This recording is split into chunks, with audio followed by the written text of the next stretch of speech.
عزت جو ہے یہ بھی کہتے ہیں نا کئی لوگوں سے نہیں سنبھالی جاتی ہے. اگر اللہ نے کسی وجہ سے عزت دی ہے تو عزت کی بھی آفات ہیں. ٹھیک ہے. اس میں اگر تکبر میں مبتلا ہو جائے، اپنے آپ کو کچھ سمجھنے لگے، خود پسندی میں مبتلا ہو جائے، ہمیشہ اسے یاد رکھنا ہے وَتُعِزُّ مَن تَشَاءُ وَتُذِلُّ مَن تَشَاءُ. واہ. اگر اللہ نے عزت دی ہے تو اس عزت کا حق ادا کرے اور عاجزی اور انکساری کا پیکر بنا رہے.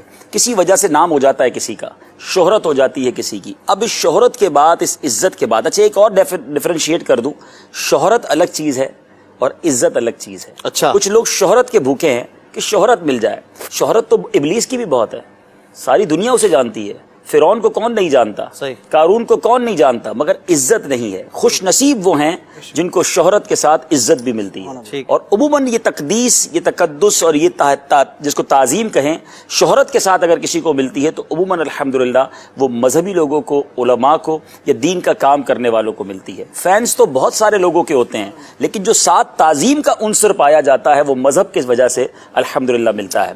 اور پھر ایک اور بات کہ جس کو بھی تعظیم ملی ہے اشفاق بھائی، اس بات کا خیال رکھے کہ یہ اللہ تعالیٰ جب چاہے یہ واپس ہو سکتی ہے. اللہ اللہ. تو اب اپنی اوقات نہیں بھولنی چاہیے. ہمیں ہمیشہ یاد رکھنا چاہیے کہ میں کیا تھا اور ہمیں اللہ نے کہاں پہنچا دیا. میں اگر ہماری ہی بات کروں، ہم 5-6 جو افراد بیٹھے ہیں، آج ساری دنیا ہمیں دیکھ کر کالیں کر رہی ہے. ہمیں اپنی اوقات یاد رکھنی چاہیے کہ ہم کیا تھے. ہمیں تو پہچانتا ہی کوئی نہیں تھا. اگر آج دنیا میں کوئی پہچانتا ہے تو یہ اللہ کی عطا ہے، اس کے حبیب علیہ الصلوۃ والسلام کی مہربانی ہے.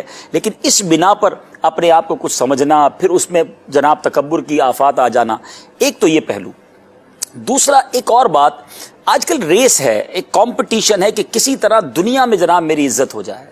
بڑی عزت والا وہ ہے جو قیامت کے دن عزت والا ہو. اس دن کی تعظیم، اس دن چمکتے چہرے ہوں. آج دنیا میں خوبصورت چہرے کو دیکھ کر تمنا ہوتی ہے، یقین کرے خوبصورت چہرہ وہ ہے جو قیامت کے دن چمکے. قرآن میں اللہ نے فرمایا نا، آپ اگر ماشاءاللہ حافظ ہیں، آپ کو تو آیات بھی یاد ہوتی ہیں کہ وہ یوم ہوگا کہ جس دن کچھ چہرے چمکیں گے اور کچھ چہرے جو ہے وہ ذلیل ہوں گے، رسوا ہوں گے. اللہ وہ چمکتا چہرہ عطا فرمائے، اللہ اس دن کی ذلت سے بچائے. پھر تیسری بات وہ بڑی اہم ہے، حضرت داتا گنج بخش علی حجویری فرماتے ہیں، جس کا مضمون ہے کہ بد نصیب ہے وہ شخص جس کو ساری دنیا تعظیم کرتی ہو مگر اللہ کی بارگاہ میں اس کا کوئی مرتبہ نہ ہو. اور خوش نصیب ہے وہ شخص جس کو دنیا میں کوئی نہ پہچانتا ہو مگر بارگاہ الہی میں وہ مقبول ہو. تو اصل عزت تو وہ ہے.